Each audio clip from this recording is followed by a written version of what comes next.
Eutelsat, un acteur majeur des télécommunications par satellite, est aujourd'hui à un tournant décisif. Fusion stratégique avec OneWeb, ambition grandissante dans l'orbite basse, mais aussi une chute brutale du cours de son action. Alors est-ce une réelle opportunité ou juste un mirage pour les investisseurs? Aujourd'hui, on va décortiquer ce dossier avec une analyse claire, stratégique et sans langue de bois. Je vais vous expliquer ce qui se cache vraiment derrière les chiffres et les annonces. Restez bien jusqu'à la fin pour découvrir ma recommandation personnelle. Avant de débuter, petite présentation, je suis Charles, fondateur de Smart Invest.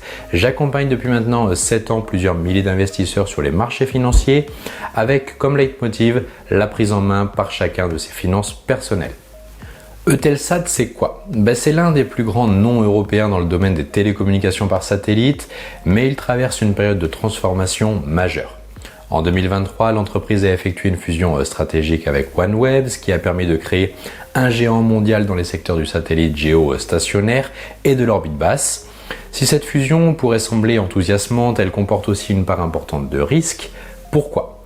Parce que l'industrie du satellite est en pleine mutation avec de nouvelles technologies, des concurrents agressifs comme Starlink, dirigé par SpaceX d'Elon Musk, et des attentes élevées de la part des investisseurs.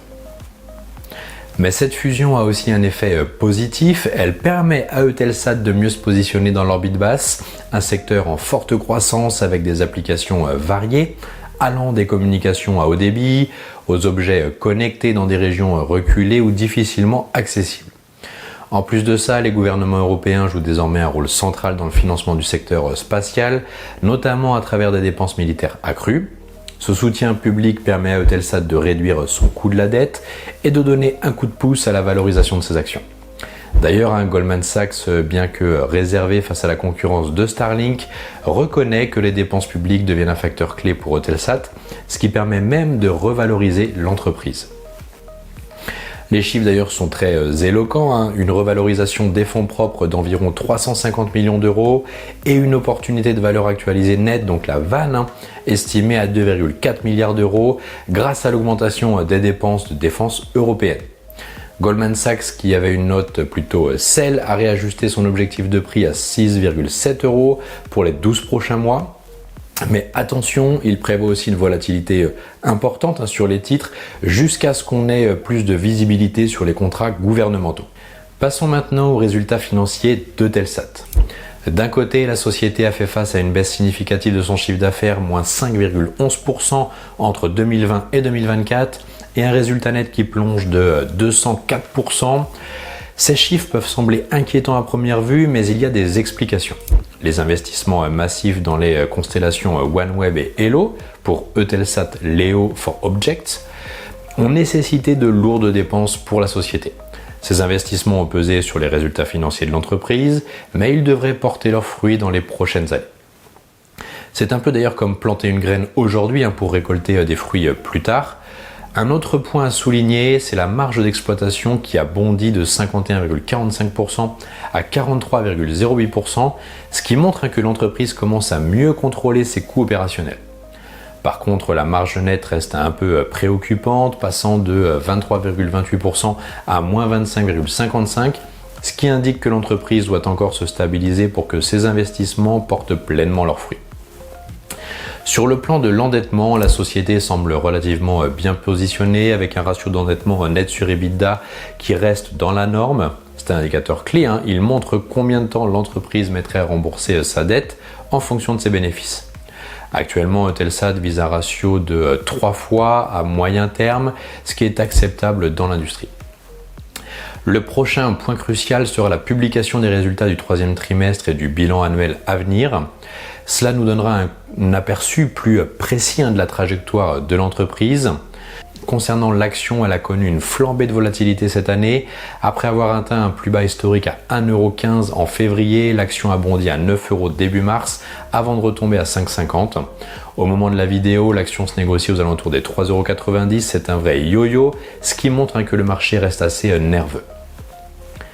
L'un des gros paris d'Eutelsat, c'est sa constellation OneWeb. Quel est le but? Rivaliser avec Starlink qui est concurrent féroce. Actuellement, Eutelsat a 600 satellites en orbite basse et l'État français est actionnaire, ce qui lui permet de sécuriser un peu son développement et sa souveraineté numérique. Le projet OneWeb, qui consiste à déployer 100 satellites supplémentaires d'ici 2026, représente un investissement colossal de 2 à 2,2 milliards d'euros. Mais la demande pour ce type de service est énorme et l'expansion de l'Internet des objets, donc IoT, dans des secteurs comme l'agriculture, le transport ou l'énergie, va exiger des infrastructures de communication partout, y compris dans les régions les plus reculées. L'orbite basse est donc parfaitement adaptée pour connecter ces millions d'objets. En plus de la constellation OneWeb, Eutelsat a un autre levier, la cession de ses infrastructures passives au sol. Cela pourrait générer 500 millions d'euros après impôt, offrant ainsi à l'entreprise une nouvelle flexibilité financière pour développer ses projets. Un autre point clé, c'est l'Iris-2. Eutelsat fait partie d'un consortium qui a reçu le feu vert de l'UE pour le projet Iris-2. Ce programme de 10,6 milliards d'euros vise à fournir des services satellites sécurisés pour l'UE et Eutelsat y joue un rôle central. L'Iris-2 pourrait générer plus de 6,5 milliards d'euros de revenus sur 12 ans, renforçant encore la position stratégique de l'entreprise. Mais attention, tout n'est pas rose, Eutelsat doit relever des défis importants, l'intégration complexe de OneWeb, des retards potentiels et la concurrence féroce de Starlink sont des risques qu'il faut garder à l'esprit. Sans oublier également la volatilité du marché où l'action peut varier de manière spectaculaire en très peu de temps. Le contexte géopolitique, notamment la guerre en Ukraine, ajoute également une couche d'incertitude supplémentaire. Si les négociations de paix entre la Russie et l'Ukraine menées par Trump semblent avancer, la durée prolongée du conflit pourrait encore booster les actions des entreprises de défense. Par contre, une accalmie politique pourrait calmer la hausse des actions de défense et affecter Eutelsat dans ce contexte. Et oui, le malheur des uns fait le bonheur des autres, c'est bien connu. Alors faut-il investir dans Eutelsat? C'est une valeur spéculative à réserver à un portefeuille diversifié et offensif. Si vous êtes prêt à prendre un peu de risque pour un retour à long terme, Eutelsat pourrait être intéressante.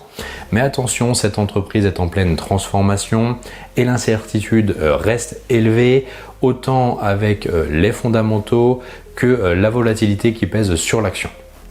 Mon conseil, ne mettez pas tous vos œufs dans le même panier, mais si vous cherchez un pari audacieux avec du potentiel de revalorisation, Eutelsat mérite d'être sur votre radar. Faites toujours vos propres analyses avant de débuter vos investissements. N'hésitez pas à liker et à commenter cette vidéo si elle vous a plu et je reste à votre écoute pour toute information.